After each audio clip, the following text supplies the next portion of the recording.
শহীদ কারা? ইদানিং অনেকের মৃত্যুর পর তাদেরকে শহীদ বলে আখ্যা দেয়া হয়। ব্যাপারটি কতটুকু সঠিক বলবেন কি?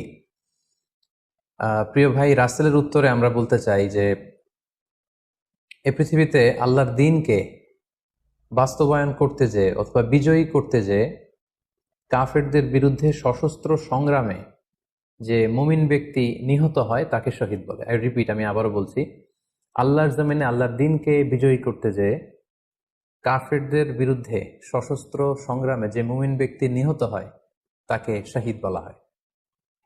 সহিহ বুখারীর বর্ণনা এসছে যে সাহাবারা আল্লাহ রাসূল সাল্লাল্লাহু আলাইহি সাল্লামকে জিজ্ঞেস করেছিলেন যে, হে আল্লাহ রাসূল, কারা আল্লাহ রাস্তায় জেহাদ করছে এটা আমরা কিভাবে বুঝবো? তার উত্তরে আল্লাহর হাবিব সাল্লাল্লাহু আলাইহি সাল্লাম বলেছিলেন, মান কাতালা লিতাকুনা কালিমাতুল্লাহি হিয়াল উলিয়া ফাহুয়া ফি সাবিলিল্লাহ। যে ব্যক্তি আল্লাহর দ্বীনকে, আল্লাহর বিধানকে কিংবা আল্লাহর আইনকে বাস্তবায়নের জন্য, আল্লাহর দ্বীনকে বিজয়ের জন্য যে সংগ্রাম করে যাচ্ছে সেই আল্লাহর রাস্তায় আছে। আর সে আল্লাহর রাস্তায় থাকা অবস্থায় যদি কেউ মৃত্যুবরণ করে বা নিহত হয় তাকে ইসলাম শহীদ বলে ঘোষণা করেছে। তবে সেক্ষেত্রে একটি শর্ত রয়েছে, সেটি হচ্ছে দুন আগারাদিন মিন আগারাদিদ দুনিয়া।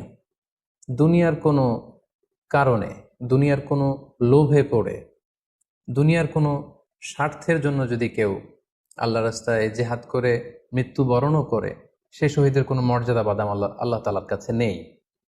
কারণ আমরা হাদিস থেকে জেনেছি অনেক শহীদ কিয়ামতের ময়দানে আল্লাহ তাআলা তাদেরকে জাহান্নামে ফেলে দিবেন। আল্লাহ বলবেন যে, তুমি তো দুনিয়াতে জেহাদ করেছিলে যে মানুষ তোমাকে বীর বলবে, মানুষ তোমাকে সাহসী বলে ঘোষণা দিবে, বাহাবা পাওয়ার জন্য তুমি জেহাদে অংশগ্রহণ করেছিলে এবং সেখানে নিহত হয়েছ। তো তুমি নিহত হওয়ার পরে মানুষ তো তোমাকে বীর বলেছে, বাহাবা দিয়েছে, সাবাস বলেছে, যে কারণে তুমি এই জিহাদে অংশগ্রহণ করেছো সেটা দুনিয়াতেই তুমি পেয়েছো। তো আমার কাছে তুমি কি চাও? আমার কাছে তোমার জন্য কিছু নেই। Go to the hell fire, জাহান্নামে যাও। তাকে আল্লাহ তাআলা উপর করে জাহান্নামে নিক্ষেপ করবেন। তো এজন্য শর্ত হচ্ছে যে দুনিয়ার কোনো স্বার্থে নয়, শুধুমাত্র কেবলমাত্র আল্লাহর দ্বীনকে আল্লাহর জমিনে বিজয়ী করার জন্য যদি কেউ সশস্ত্র সংগ্রামে নিহত হয় তাদেরকে শহীদ বলা হয়। এখন প্রশ্ন হচ্ছে, যারা কাফেরদের বিরুদ্ধে জেহাদ করতে যে যুদ্ধে নিহত হলো তারা শহীদ, তারা ছাড়া কি আর কেউ শহীদ হতে পারবে না? এই প্রসঙ্গে আমরা বলবো যে বেসিকলি ইসলামী শরিয়াতে শহীদ দুই ধরনের। ইবনু হাজার আল আসকালানি উনিও শাহাদাতের প্রকারভেদ করতে যেয়ে বলেছেন যে শহীদ দুই প্রকার। একটা হচ্ছে শাহিদ উদ্দুনিয়া ওয়াল আখরা, যেটা আমরা বলেছি যারা আল্লাহ রাস্তায় নিহত হয়েছে তারা। আরেকটা হচ্ছে শাহিদুল আখরা, যারা দুনিয়াতে আল্লাহর রাস্তায় নিহত হয়নি কিন্তু পরকালে তারা শাহাদাতের মর্যাদা লাভে ধন্য হবে। প্রথম প্রকার হচ্ছে শাহিদুদ দুনিয়া ওয়াল আখরা, যেটাকে আমরা বলি শাহাদাতে হাকিকি, মানে প্রকৃত শহীদ। এরাই হচ্ছে মূলত শহীদ। এদেরকে আল্লাহ তাআলা মৃত বলতে নিষেধ করেছেন। আল্লাহ তাআলা বলেছেন, ওয়ালা তাকুলু লিমান ইউকতালু ফি সাবিলিল্লাহি আমওয়াত বাল আহইয়া ওয়ালাকিন লা তাশউরুন। যারা আল্লাহর রাস্তায় জীবন দিয়ে নিহত হয়েছে তাদেরকে তোমরা মৃত বলো না, বরং তারা জীবিত। অন্য এক আয়াতে এসেছে বাল আহিয়াউন ইনদা রাব্বিহিম ইউরযাকুন, তারা জীবিত এবং আল্লাহর কাছে তারা রিজিক প্রাপ্ত, আল্লাহ তাআলার পক্ষ থেকে তারা রিজিক প্রাপ্ত। তাদের মর্যাদা আল্লাহ তাআলার কাছে এত বেশি যে তাদেরকে নিহত হওয়ার পরে কোনো জানাজার আগে গোসল দিতে হয় না। তাদের রক্তাক্ত দেহটাকেই সরাসরি জানাজার পরে দাফন করে দিতে হয়, কেননা সেই ঝরঝরে রক্ত নিয়ে তারা সেদিন কিয়ামতের দিবসে আল্লাহ তাআলার দরবারে তারা হাজির হয়ে যাবে। এবং আমরা যদি কোরআনের দিকে তাকাই, কোরআন আমাদেরকে জানিয়েছে আনা আমাল্লাহু আলাইহিম মিনান নাবিয়িন ওয়াস সিদ্দিকিন ওয়াশ শুহাদাই ওয়াস সালিহিন, মানে সবচেয়ে শ্রেষ্ঠ তাবাকা বা দারাজা হচ্ছে নবীদের দারাজা, নবীদের পরে হচ্ছে সিদ্দিকিনদের দারাজা, এবং সিদ্দিকিনদের পরেই যাদের মর্যাদা আল্লাহ তাআলার কাছে সবচাইতে বেশি তারা হচ্ছে শুহাদা। এজন্য প্রতিটি মুমিনের জীবনের আকাঙ্ক্ষা বা তামান্না থাকা উচিত তারা যেন শাহাদাতের মৃত্যু আল্লাহ তাআলার কাছে কামনা করে। এবং আমরা যদি সাহাবাদের জীবনের দিকে তাকাই তাহলে দেখবো ওনারা সবসময় আল্লাহ তাআলার কাছে শাহাদাতের মৃত্যু কামনা করতেন। সাইয়েদনা ওমর ফারুক রাদিয়াল্লাহু তাআলা আনহু আল্লাহ তাআলার কাছে সবসময় শাহাদাতের মৃত্যু চাইতেন। সহিহ বুখারীর বর্ণনায় এসেছে ওমর ফারুক রাদিয়াল্লাহু তাআলা আনহু দোয়া করতেন আর বলতেন, আল্লাহুম্মা রযুকনি শাহাদাতান ফি সাবিলিক ওয়াজআল মাউতি ফি বালাদি রাসূলিক, মানে হে আল্লাহ, আপনি আমাকে শাহাদাতের মৃত্যু নসিব করুন, এবং আপনার প্রিয় হাবিবের এই শহর মদিনা শহরে আমার মৃত্যু আপনি নসিব করুন। এবং আমরা যদি ওমরে ফারুকের জীবনের দিকে তাকাই, তাহলে আমরা দেখবো যে উনি শহীদী মৃত্যু লাভ করেছিলেন। একজন অ্যাসাসিনেটরের মাধ্যমে আত্মাইর আঘাতে তিনি শহীদ হয়েছিলেন, এবং আল্লাহ রাসূল সাল্লাল্লাহু আলাইহি ইসলামের পাশে আবু বকর রাদিয়াল্লাহু তাআলা আনহুর কবর, তার পাশেই কিন্তু ওমরে ফারুকের কবর। তার মানে মদিনাতেই তিনি আল্লাহ রাসূল সাল্লাল্লাহু আলাইহি ইসলামের পাশে মৃত্যুবরণের পরে শোয়ার সৌভাগ্য তিনি অর্জন করেছেন। তাহলে এই আলোচনা থেকে আমরা বুঝলাম যে প্রকৃত শহীদ হচ্ছে যারা আল্লাহর রাস্তায় নিহত হয়, এবং এর মর্যাদা আল্লাহ তাআলার কাছে অনেক বেশি। কিন্তু এই শাহাদাতে হাকিকি বা প্রকৃত শহীদ ছাড়াও আরো অনেক মৃত ব্যক্তিকে আল্লাহ রাসূল সাল্লাল্লাহু আলাইহি ইসলামের শহীদী মৃত্যুর সুসংবাদ দিয়েছেন।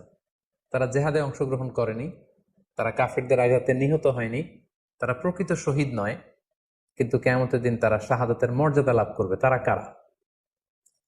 এ ব্যাপারে আমরা সহিহ মুসলিমের একটি হাদিস এখানে উল্লেখ করতে চাই, যেখানে আল্লাহ রাসূল সাল্লাল্লাহু আলাইহি সাল্লাম সাহাবাদেরকে জিজ্ঞেস করেছেন, মা তাউদ্দুনা শাহিদা ফিকুম, ওহে সাহাবারা, তোমরা কাদেরকে শহীদ বলে মনে করো?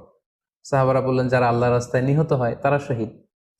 তখন আল্লাহ রাসূল সাল্লাল্লাহু আলাইহি ওয়াসাল্লাম বললেন, ইন্না শুহাদা উম্মতি ইদান লাকালিল, এরকম হলে তো আমার উম্মতের মধ্যে শহীদদের সংখ্যা একেবারে কম। যারা জিহাদের সুযোগ পাবে না, জিহাদের ময়দানে কাফেরদের বিরুদ্ধে সশস্ত্র সংগ্রাম করে যারা নিহত হওয়ার সুযোগ পাবে না, তাহলে তো তারা শহীদ হতে পারবে না। সাহাবারা এই কথা শুনে বললেন, ইয়া রাসূলুল্লাহ, তাহলে কারা শহীদ আপনি বলেন। তখন আল্লাহ রাসূল সাল্লাল্লাহু আলাইহি ওয়াসাল্লাম বললেন যে, যারা আল্লাহর রাস্তায় নিহত হয় তারা তো শহীদ বটেই, পাশাপাশি ওমান মাতা ফি তাউনি ফাহুয়া শাহীদ, মহামারীতে যারা মারা যায় তারাও কিন্তু শহীদ। প্লেগ রোগে বা মহামারীতে, এই যে করোনা ভাইরাসের সময় যারা ঈমানের সাথে ইন্তেকাল করেছে তাদেরকেও আল্লাহ তাআলা শাহাদাতের মর্যাদা দান করবেন। ওমান মাতা ফিল বাতনি ফাহুয়া শাহীদ, পেটের পীড়ায়, পেটের কোনো রোগে যদি কেউ আক্রান্ত হয়ে মারা যায়, সে কিয়ামতের দিন শাহাদাতের মর্যাদা লাভ করবে। ওয়াল গরিকু শাহীদ, পানিতে ডুবে যদি কেউ মারা যায় সেও শাহীদ। এভাবে অন্যান্য আরো অনেক হাদিসে, কোনো হাদিসে 5 জন, কোনো হাদিসে 7 জন, কোনো হাদিসে আরো বেশি, এভাবে আরো অনেক ব্যক্তিকে আল্লাহ রাসূল সাল্লাল্লাহু আলাইহি ওয়াসাল্লাম শাহাদাতের মর্যাদা লাভে তারা কিয়ামতের দিন ধন্য হবে, এই মর্মে তিনি আমাদেরকে জানিয়েছেন। সুনানে নাসাইর একটি বর্ণনা থেকে আমরা জানতে পারি, আল্লাহর হাবিব সাল্লাল্লাহু আলাইহি ওয়াসাল্লাম বলেছেন, মান কুতিলা দুনা মাজলামাতিহি ফাহুয়া শাহীদ, অন্যায়ভাবে যদি কাউকে হত্যা করা হয়, হি ইজ ডিফেন্ডিং ইনজাস্টিস, অন্যায় প্রতিরোধে সে মারা গিয়েছে, এরকম মৃত্যুকেও তিনি শাহাদাতের মৃত্যু বলে ঘোষণা করেছেন। সুনানে তিরমিজির আরেকটি বর্ণনায় আল্লাহ রাসূল সাল্লাল্লাহু আলাইহি ওয়াসাল্লাম আরো কিছু ব্যক্তিকে শহীদ বলে ঘোষণা করেছেন। যেমন তিনি বলেছেন, মান কুতিলা দুনা দীনিহি ফাহুয়া শাহীদ, কেউ তার দ্বীনকে হেফাজত করতে যেয়ে যদি মৃত্যুবরণ করে সে শহীদ। ওমান কুতিলা দুনা দামিহি ফাহুয়া শাহীদ, নিজের রক্ত বাঁচাতে যেয়ে যদি কেউ মৃত্যুবরণ করে শহীদ। তার সম্পদ বাঁচাতে যেয়ে যদি মৃত্যুবরণ করে সে শহীদ। তার ফ্যামিলিকে সেভ করতে যেয়ে কেউ যদি মৃত্যুবরণ করে সেও শহীদ। তার সম্মান, ইজ্জত, তার স্ট্যাটাসকে বাঁচাতে যেয়ে যদি কেউ মৃত্যুবরণ করে সেও শহীদ। আরেক বর্ণনায় আমরা জানতে পারছি, আল্লাহ রাসূল সাল্লাল্লাহু আলাইহি ওয়াসাল্লাম বলেছেন, ওয়াসাহিবুল হাদমি ফাহুয়া শাহীদ, অর্থাৎ ধ্বংসস্তূপের নিচে চাপা পড়ে যদি কেউ মারা যায়, বা কোনো দেয়ালের নিচে চাপা পড়ে যদি কেউ মারা যায় সে শহীদ। ওয়াসাহিবু যাতিল জানবি শাহীদ, অর্থাৎ ফুসফুসের কোনো রোগে, লেটসে লাং ক্যান্সারে যদি কেউ মারা যায়, ফুসফুসের কোনো ভয়ানক রোগে যদি কেউ মারা যায় সে শাহীদ, শহীদের মর্যাদা পাবে। আল হারিকু শাহীদ, আগুনে পুড়ে যদি কেউ মারা যায় সেও শহীদ। ওয়াল মারআতু তামুতু বিজুমঈন শাহীদ, বাচ্চা পেটে ধারণ করেছে, অর্থাৎ গর্ভবতী মা যদি এই প্রেগন্যান্সির কারণে কিংবা বেবি ডেলিভারি করতে যেয়ে যদি মারা যায় সেও কিন্তু শহীদদের কাতারে দাঁড়াবে।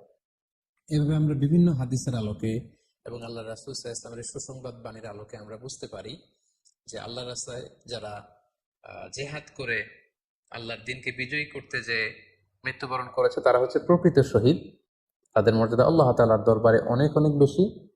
কিন্তু এই শহীদ ছাড়াও আরো অনেক ধরনের মৃত্যুকে আল্লাহর হাবিব সাল্লাল্লাহু আলাইহি ওয়াসাল্লাম শাহাদাতের মৃত্যুর সাথে ঘোষণা করেছেন। সো যারা জিহাদে মারা গেল তারাই শহীদ, বাকিদেরকে শহীদ বলা যাবে না, এই কথাটি ঠিক নয়। বরং আল্লাহ রাসূল সাল্লাল্লাহু আলাইহি ওয়াসাল্লাম নিজেই চেয়েছেন, তিনি বলেছেন যে তোমরা যদি শুধু এই এক শ্রেণীকে শহীদ বলো তাহলে তো আমার উম্মতের মধ্যে